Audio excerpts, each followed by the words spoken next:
Hello everybody, welcome to TRS the railway store channel की एक नया सीरीज इंटरनेशनल रेलवेज की पहली एपिसोड में आप सभी का बहुत बहुत स्वागत है।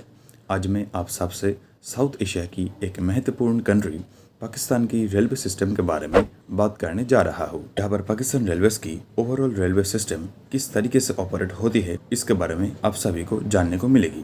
लेकिन इस एपिसोड को स्टार्ट करने से पहले बता दे, पूरे यूट्यूब में आपको PR यानी कि पाकिस्तान रेलवेज के ऊपर कई एपिसोड मिलेगी, जहां पर पाकिस्तान रेलवेज की कुछ सिंपल टॉपिक्स के बारे में आपको सिंपल एनालिसिस देखने को मिलेगी। लेकिन क्लियर कर दे, हमारे इस एपिसोड में आपको कुछ ऐसी टॉपिक्स के बारे में जानने को मिलेगी जो फिलहाल पूरे यूट्यूब पर अवेलेबल नहीं है।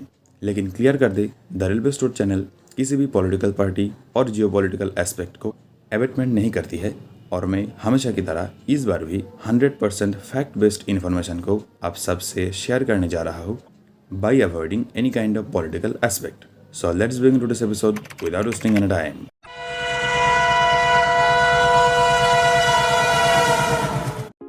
पाकिस्तान रेलवेज को पूरी तरीके से देश की सेंट्रल गवर्नमेंट के द्वारा ऑपरेट किया जाता है, यानी कि ये एक गवर्नमेंट ओन्ड जॉब सोर्स है पाकिस्तानी यूथ के लिए। ईयर 1947 में पाकिस्तान इंडिपेंडेंट होने के साथ साथ ब्रिटिशर्स इस रेलवे सिस्टम की ऑपरेशनल राइट देश की सेंट्रल गवर्नमेंट को हैंड ओवर कर दिए थे। वर्तमान पाकिस्तानी टेरिटोरी में सबसे पहले ब्रिटिशर्स के द्वारा ईयर 1858 में कराची से कोटरे के बीच में एक ट्रेन ऑपरेट किया गया था, जिसका टोटल रूट लेंथ था 174 किलोमीटर। उस समय पर रेलवे की कंडीशन अच्छी भी नहीं थी, जिसके वजह से ट्रेन की स्पीड और फैसिलिटीज दोनों ही इंफीरियर होता था।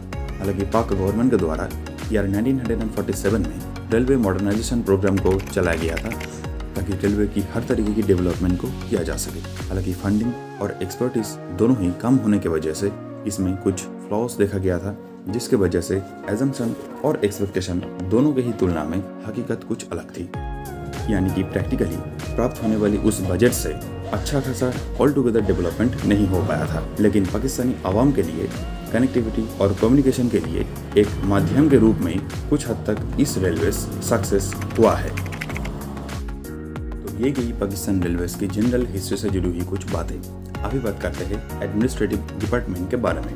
अगर बात करें पाकिस्तान रेलवेज की एडमिनिस्ट्रेटिव स्ट्रक्चर के बारे में, मतलब पाकिस्तान रेलवेज किस तरीके से ऑपरेट होती है, तो लाहौर में मिनिस्टर ऑफ रेलवेज की हेडक्वार्टर उपस्थित है, जहां से पाकिस्तान रेलवेज की हर एक तरीके की डेवलपमेंट, इंसिडेंट और रेल ऑपरेशंस को मॉनिटर किया जाता है। यानी कि आप कह सकते हैं कि यहाँ पर ही पाकिस्तान रेलवेज की हेड यानी कि सर मौजूद है। अगर बात करें पाकिस्तान रेलवेज की बजट के बारे में, तो ईयर 2020-2021 में ये था करीब 500 मिलियन USD, जो करीब 928 करोड़ पाकिस्तानी रुपीस के आसपास होता है।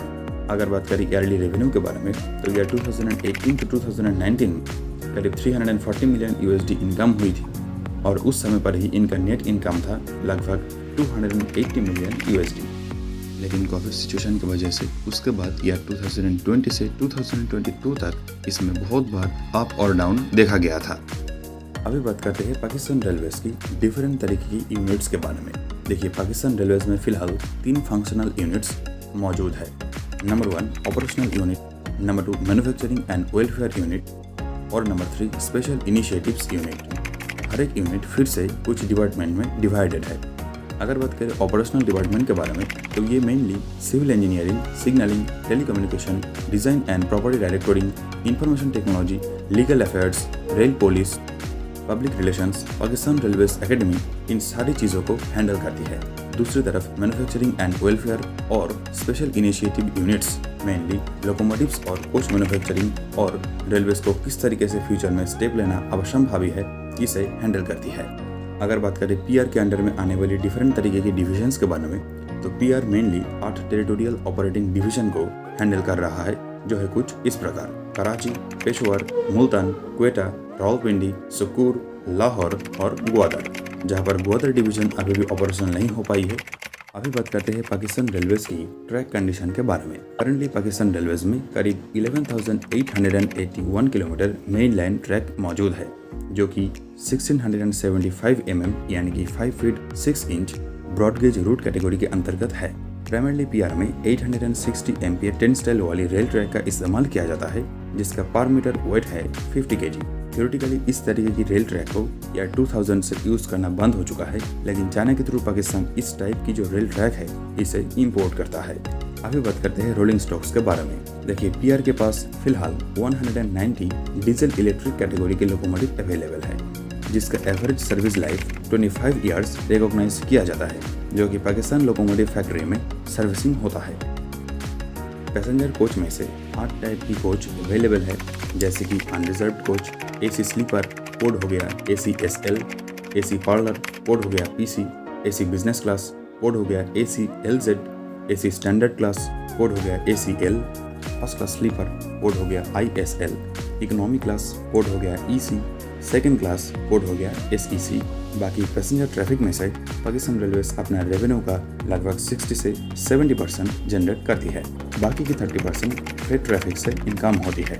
तो चलिए अभी बात करते हैं पाकिस्तान रेलवेज की लोकोमोटिव्स के बारे में। देखिए, लोकोमोटिव्स की अगर बात करें तो पाकिस्तान में ऑन पेपर किसी भी इलेक्ट्रीफाइड रूट मौजूद नहीं है, तो इसीलिए 100% main line locomotive diesel based ही होता है। बाकी पुरानी स्टीम लोकोमोटिव सिर्फ हेरिटेज ट्रेनों के लिए ही इस्तेमाल होता है।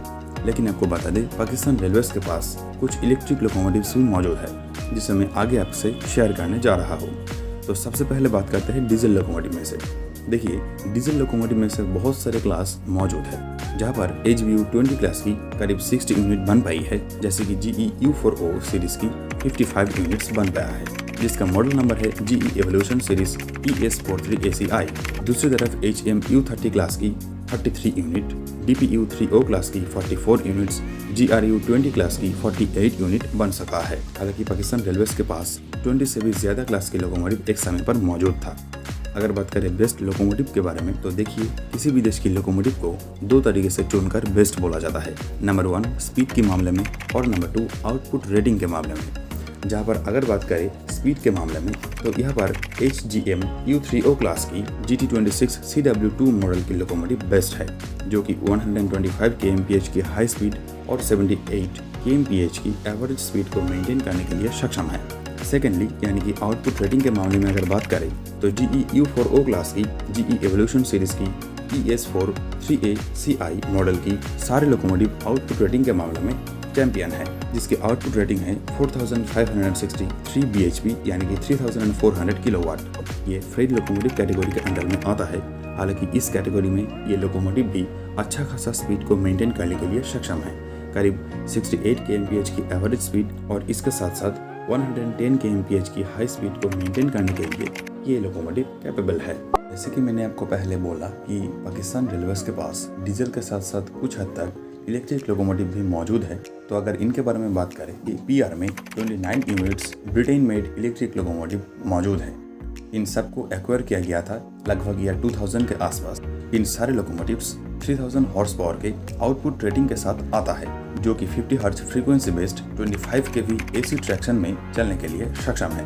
अनफॉर्चुनेटली पीआर में कॉपर और एडिक्वेट इलेक्ट्रिसिटी की क्राइसिस होने की वजह से इन सारे लोकोमोटिव का भी प्रॉपर्ली ऑपरेट और ट्रायल दोनों ही नहीं हो पाया है। तो ये थी पाकिस्तान रेलवेज की लोकोमोटिव से जुड़ी हुई कुछ बातें, जिसे मैं कुछ हद तक टेक्निकली एनालिसिस करने की कोशिश किया हूँ। क्योंकि देखिए, अगर आप किसी भी देश की रेलवे सिस्टम की स्पेसिफिकली लोकोमोटिव के बारे में जान रहे हैं, तो आपको उसका टेक्निकल फीचर्स को जानना आवश्यकता है, क्योंकि तभी आपके दिमाग में उस रेलवे सिस्टम की कनेक्टिविटी से जुड़ा हुआ जो रफ आइडिया है वो आपके दिमाग में पैदा हो सकता है। क्योंकि लोकोमोटिव किसी भी ट्रेन का सर यानी कि दिमाग के बराबर काम करता है। आई होप आपको ये चीज़ अच्छा लगा होगा। अगर बात करें पाकिस्तान में चलने वाली कुछ प्रीमियम ट्रेनों के बारे में, तो देखिए, train speed, facilities, ticket price, इन तीनों के रेस्पेक्ट में पाकिस्तान में कुछ लग्जरी ट्रेन चलती है, जैसे कि 5 up 6 down green line express, 43 up 44 down Shah Hussain express, 9 up 10 down Allama Iqbal express, 31 up 32 down Jinnah express. ऐसे कुछ ट्रेन हैं जो कि इस कैटेगरी को सपोर्ट करती है। तो अगर पाकिस्तान रेलवेज के बारे में कंक्लूजन को ड्रॉ करें, तो देखिए, जियोग्राफिकल लोकेशन और आवाम के डिमांड दोनों में ही अच्छा खासा काबिलियत है कि पाकिस्तान रेलवेज की जो ऑल टुगेदर कंडीशन है वो बूस्ट हो सके। आज़ादी के बाद से ही पीआर में रेल ऑपरेशन, मैनेजमेंट और डेवलपमेंट के लिए ज़रूरी फंड तीनों में ही नेग्लिजेंसी देखा गया है। अभी भी उनके पास अच्छा खासा पोटेंशियल है कि रेलवेज की डेवलपमेंट करके अपना देश की इकोनॉमी में अच्छा खासा कंट्रीब्यूशन करें, लेकिन इसमें इनका प्रॉपर मैनेजमेंट का भी ज़रूरत है। और देखिए, इसके लिए हमको हमारे नज़र रेल डेवलपमेंट से हटाकर उसके लिए आने वाली फंड में शिफ्ट करना होगा, क्योंकि किसी भी देश की रेलवे सिस्टम तभी डेवलप होगा जब उसका फंड अच्छी तरीके से और कम इंटरवल के साथ आ रहा है। हालांकि अगर गवर्नमेंट ने अगर रेलवे सिस्टम के डेवलपमेंट में अच्छी तरीके से ध्यान दे तो रेलवेज के फ्यूचर और देश की कनेक्टिविटी दोनों ही ब्राइट हो सकता है। और इसे बनाने की जो काबिलियत है वो PR यानी कि पाकिस्तान रेलवेज के पास बहुत ही अच्छी तरीके से है। ये थी पाकिस्तान रेलवेज से जुड़ा हुआ मेरा एक एनालिसिस, जहाँ पर मैं इस रेलवे सिस्टम की हिस्ट्री से शुरू करके budget, administration, units, division, track quality, rolling stocks, locomotives और लग्जरी ट्रेनों को एक्सपोज किया है। आई होप टॉपिक आपके पास क्लियर है। So that is it for today's episode. अगर आपको एपिसोड अच्छा लगा हो तो लाइक और शेयर करना ना भूले। मन में अगर कोई डाउट्स या क्वेरी है तो आप कमेंट बॉक्स में शेयर कर सकते हैं। बाकी सब्सक्राइब करना तो खैर आपका ही जिम्मेदारी है और उसे आपको ही निभाना होगा। So thanks for watching this video. See you in the next episode.